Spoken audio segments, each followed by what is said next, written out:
The first chapter of our book, First Flight, is a letter to God written by J.L. Funetz. So, we'll start the reading of the chapter. The house, the only one in the entire valley, sat on the crest of a low hill. From this height, one could see the river and the field of ripe corn, dotted with the flowers that always promised a good harvest. The only thing the earth needed was a downpour, or at least a shower. Throughout the morning, Lencho, who knew his fields, had done nothing else but see the sky towards the northeast. Now we are really going to get some water.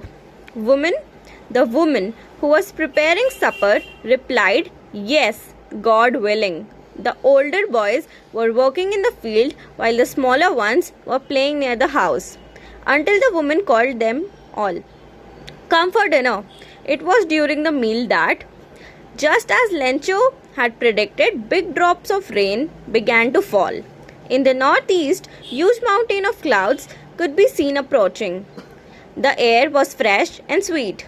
The man went out for no reason than to have pleasure of feeling the rain on his body. And when he returned, he exclaimed, "These aren't raindrops falling from the sky. These are the new coins. The big drops are 10 cents and the little ones are 5s. With a satisfied expression, he regarded the field of ripe corn with its flowers, draped in a curtain of rain. But suddenly, a strong wind began to blow and fall.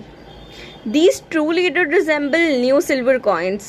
The boys, exposing themselves to the rain, ran out to collect the frozen pearls. "It's really getting bad now," exclaimed the man. "I hope it passes quickly."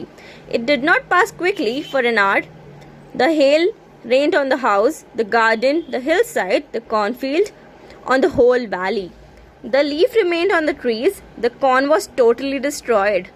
The flowers were gone from plants. Lencho's soul was filled with sadness when the storm had passed. He stood in the middle of the field and said to his sons, "A plague of lotuses would have left more than this. The hail has left nothing this year.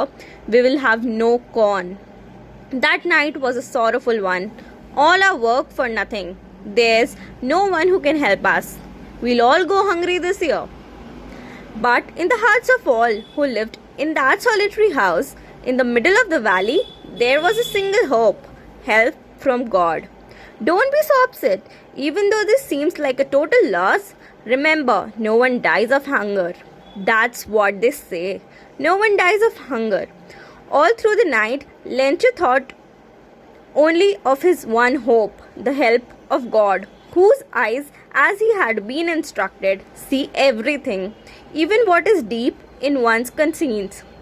Lencho was an ox of a man, working like an animal in the fields, but still he knew how to write. The following Sunday, at daybreak, he began to write a letter which himself would carry to the town and place in the mail. It was nothing less than a letter to God. "God," he wrote, "if you don't help me, my family and I will go hungry this year. I need 100 pesos in order to sow my field again and to live until the crop comes, because the hailstorm." He wrote to God on the envelope, put the letter inside, and still troubled, went to town. At the post office, he placed a stamp on the letter and dropped it into the mailbox. One of the employees, who was a postman and also helped at the post office, went to his boss, laughing heartily, and showed him the letter. To God. Never in his career as a postman had he known that address. The postmaster, a fat, amiable fellow, also broke out laughing. But almost immediately he turned serious and, tapping the letter on his desk, commented, "What faith!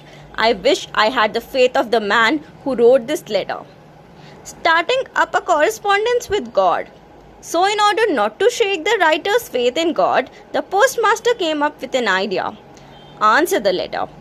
But when he opened it, it was evident that to answer it, he needed something more than goodwill. ink, and paper. But he stuck to his resolution. He asked for money from his employees. He himself gave a part of his salary, and several friends of his were obliged to give something for an act of charity. It was impossible for him to gather together the 100 pesos. So he was able to send the farmer only a little more than half.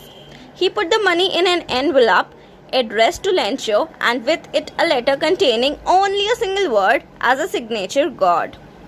The following Sunday, Lencho came a bit earlier than usual to ask if there was a letter for him.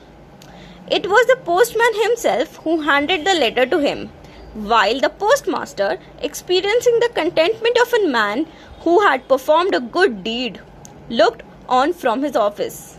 Lencho showed not the slightest surprise on seeing the money. Such was his confidence. But he became angry when he counted the money.